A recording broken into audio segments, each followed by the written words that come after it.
So today we're talking about Canada's new anti-spam legislation. It's brought to you by SimplyCast.com. A little bit about us. We're a leading provider of multi-channel communication and flow management software. We offer some great, powerful tools to help our clients reach their customers and keep them engaged with their brand using their preferred mode of communication. We also have some cool tools and templates to help you get compliant with the new Canada's anti-spam legislation.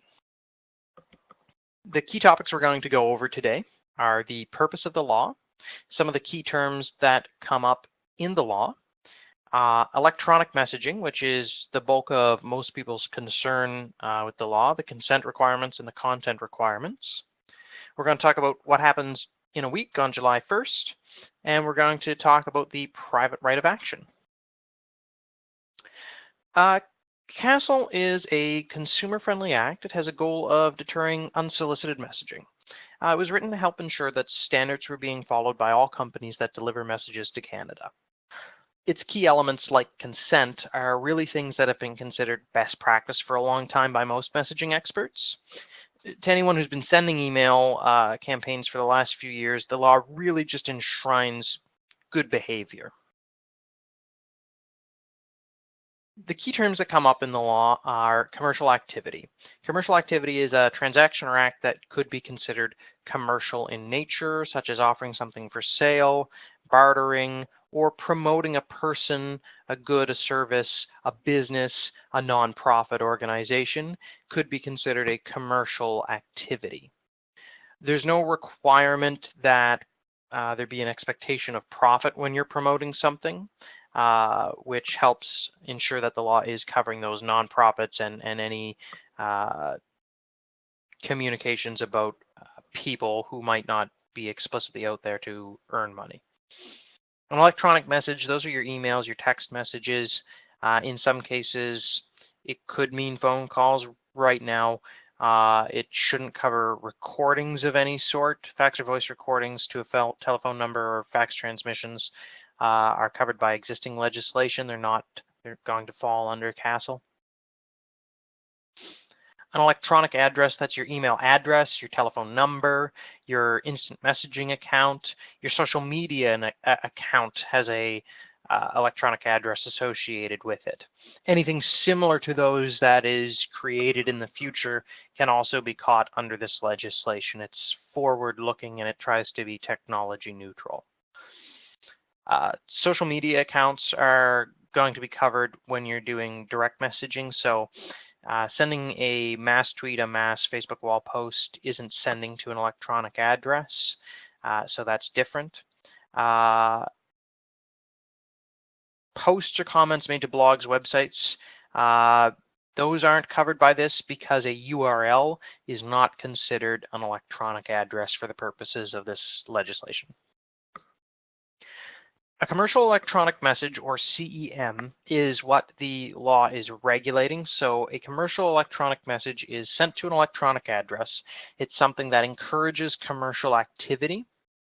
A message asking for consent to send further CEMs is considered in and of itself a CEM. Just including your logo, links to your site, general information about your company, in a message is not enough to make it a CEM. What they're going to look at is the purpose of your message, what it could reasonably be assumed the purpose of your message is. But it's not necessarily concerned with the primary purpose. It's concerned with any overall purpose that is visible in the message.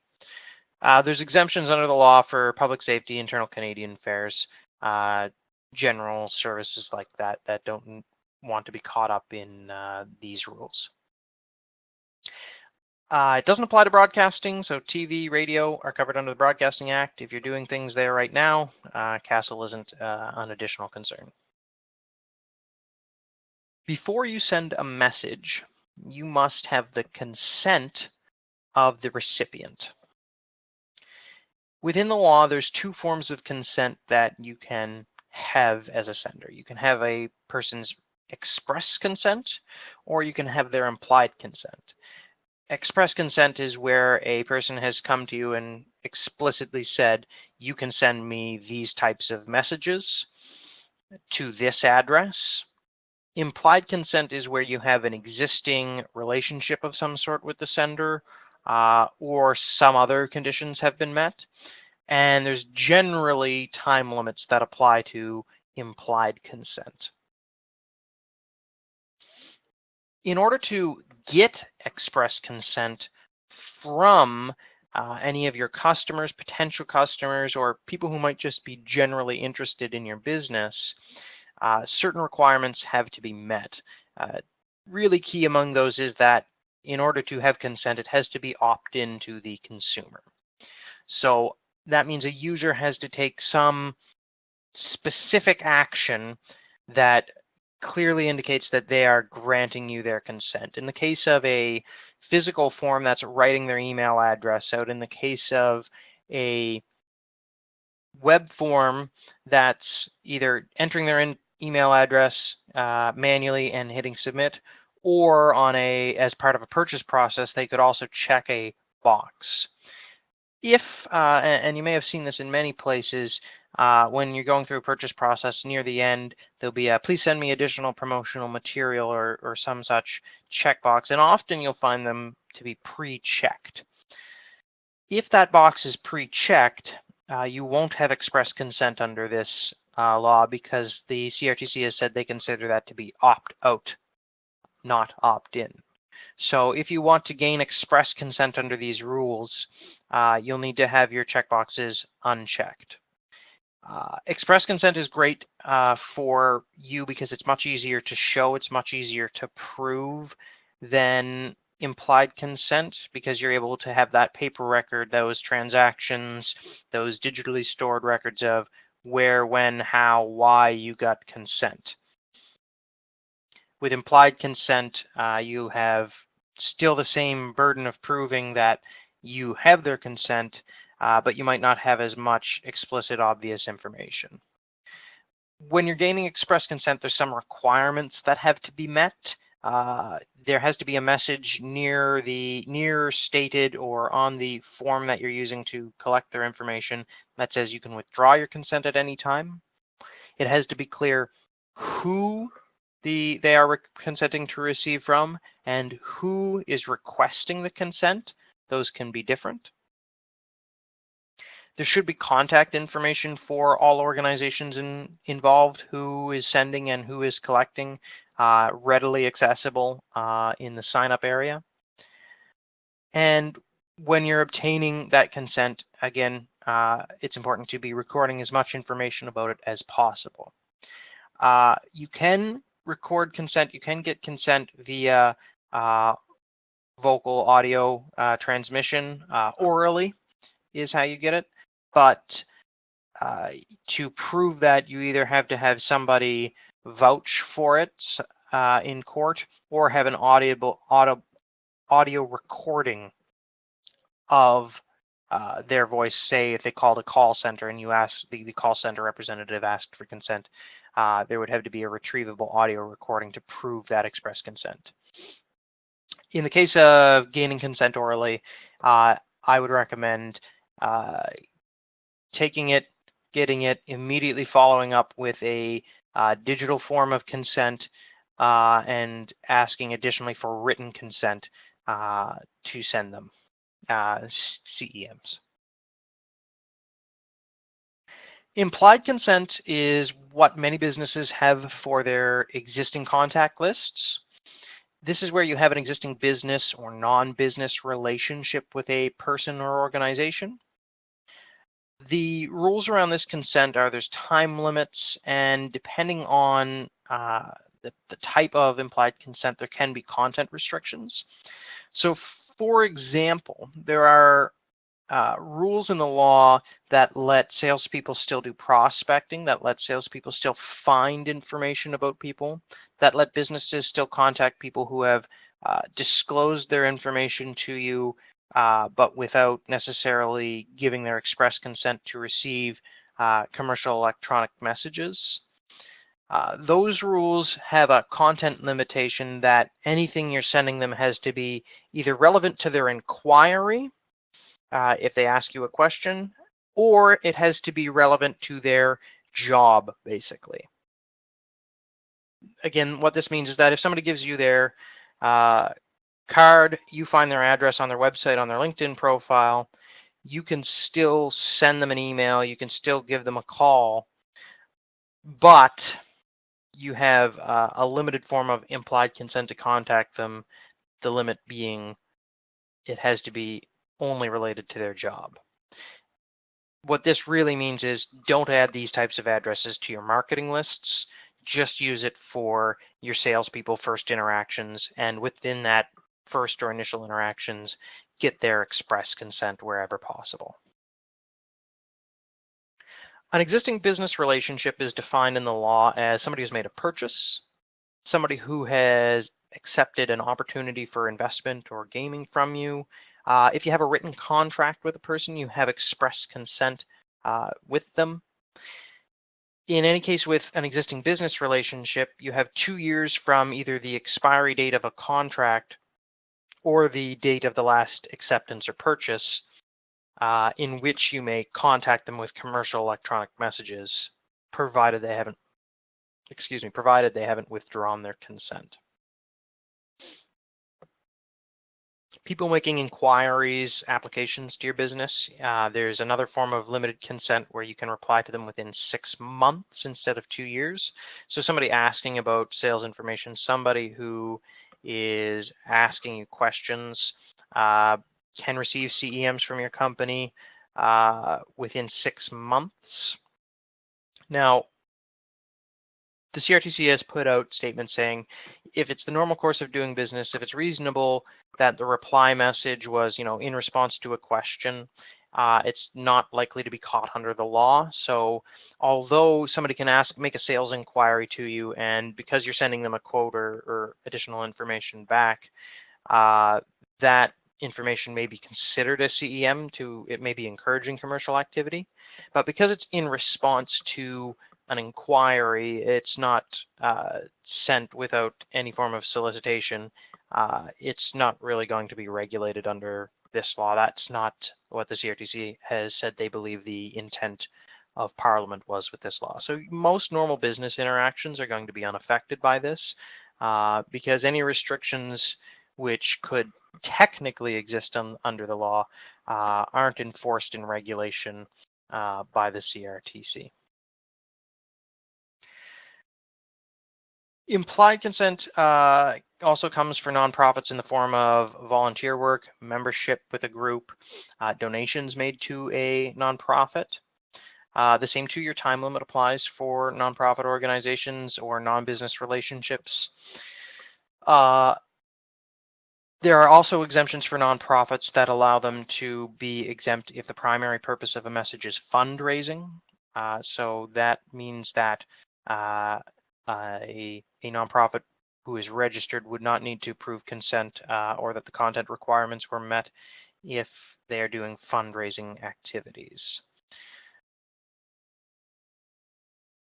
In any case, with all forms of consent, users must be able to withdraw their consent at any time. They need to be able to unsubscribe.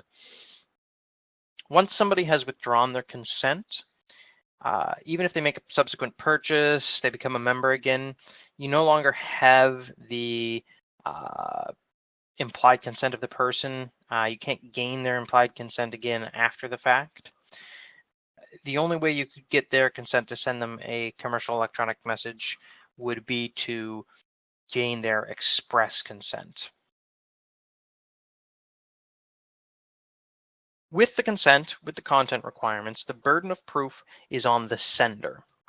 What this means is that a person can allege that you have violated the law, and it is up to you, the sender, to prove that no, you have not.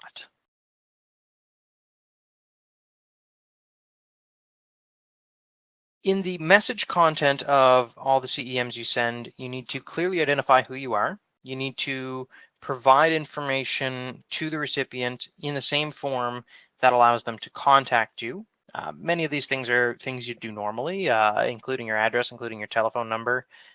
Clearly identifying who you are for any legitimate business is obviously standard practice. You also have to provide an unsubscribe or opt-out mechanism that will meet certain requirements. There's some advisory that's been put out about this section of the law because in some forms, such as an SMS message or on Twitter, it doesn't really make sense to have to include your full contact details and full information about who and what you are in the message due to the limited size. What the CRTC has said for SMS explicitly and other forms where it might not be practicable to include the information, including a short URL that links to, at no cost, this information, is sufficient to meet the terms of the law.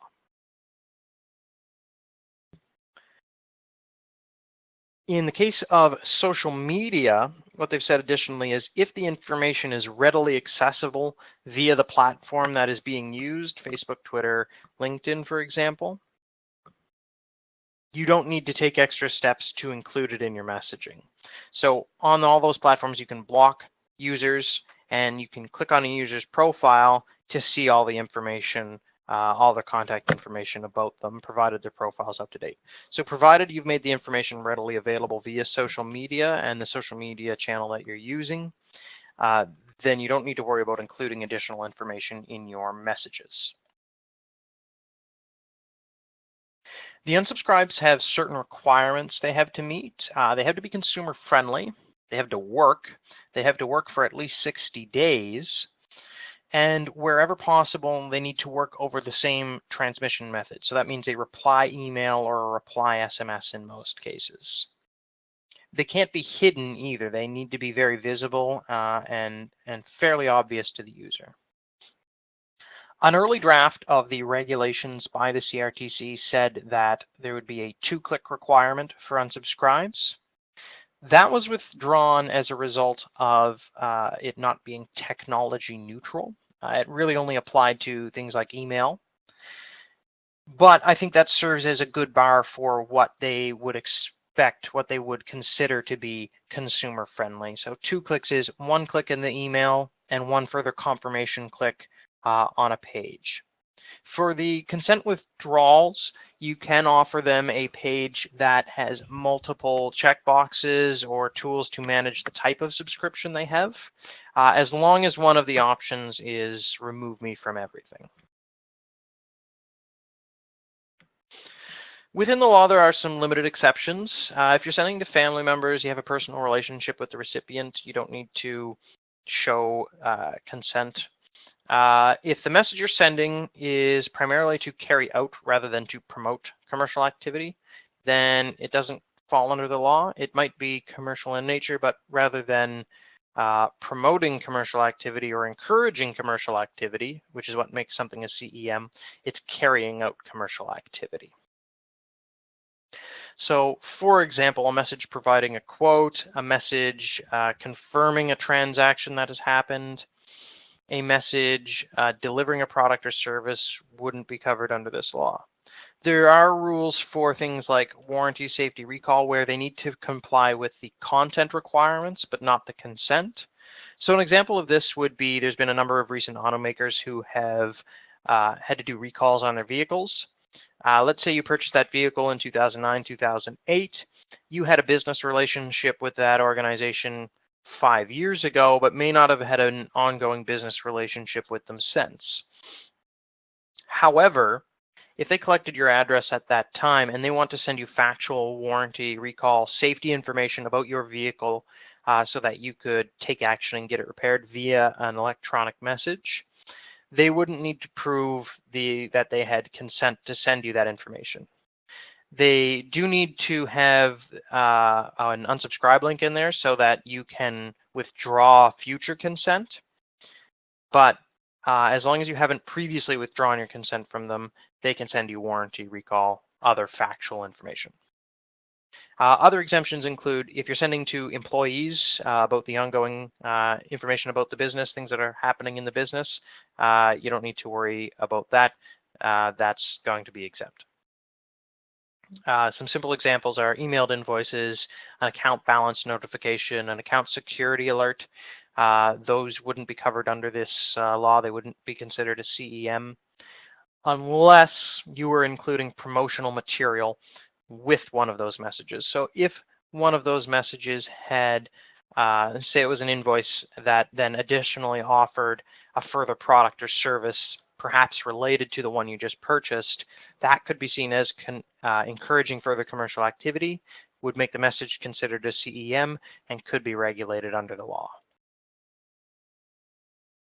Starting in a week, July 1st, 2014, every organization that sends messages to Canada needs to be compliant with the new regulations. This means that you have to figure out what type of consent you have from people. You need to be gaining express consent. You need to be collecting consent in the appropriate manners. And you need to really take a look at all of your current marketing programs to ensure that you're compliant with the legislation. There's some extra rules here for people with whom you're already sending email or other electronic messages, and with whom you have either an existing business or non-business relationship. As long as they haven't withdrawn that and you're already sending the messages, you have 3 years to continue sending the messages instead of the normal 2 years. My general recommendation here is to simply just become compliant as of July 1st, apply all of the new rules equally across the board to all your contacts, because that will prevent a weird scenario where you've had consent for all these people who came in up to June 30th, and then Joe here who signed up on July 1st, you would have implied consent only for the next 2 years if they then took no further action. If you accidentally mix Joe in with your list of people who are good for 3 years and continued sending Joe messages after the 2-year period had expired, you would be in violation of the law. So again, my recommendation here, follow the law the day it comes out. Figure out when and how you got implied consent, if that's what you're using, or when and how you got express consent, or if your express consent mechanism meets the requirements. Then what you've seen a lot of people doing is asking for additional consent as a result of this law. You could do that within the next 2 weeks. If you still have implied consent with people, you can still ask for express consent. You can run a win-back campaign, which is something that routine senders will do. And what they will do is if they haven't interacted with the messages, they will provide them with something, a special message that tries to entice them back into opening or interacting with a business's messages. For enforcement, the CRTC has the option to go after any company it believes is company or individual it believes is violating the rules. There's penalties of between $1 and $10 million, $1 million for individuals, $10 million for companies per day that violation occurs. The CRTC has said that they're going to take an education approach. They're going to submit warnings where appropriate. That basically means that if you mess up a little bit, you might not, they might not come after you with their full force. But as I've said in my other presentations, at the end of the day, all of these organizations are made up by people. And if you happen to have the person working on your case who's having a bad day and feels like litigating, they could come after you for any violation warnings or no. Starting July 1st, 2017, individuals can also come after you if they believe that you have violated the law. So anyone who believes that they've received an electronic message that violates this law can go after the sender. They're able to receive damages of, in the area of it's $200 per message per day that they received and that the courts have determined a violation had occurred. If this turns into a class action, then you get into your up to $1 million per day. Court costs are in addition to this. And that person who's bringing this action against you really, as far as we can tell from the law, just needs to say that you didn't have their permission, and then you have the onus of saying you reasonably can show that you did have their permission before when presenting your case to the court.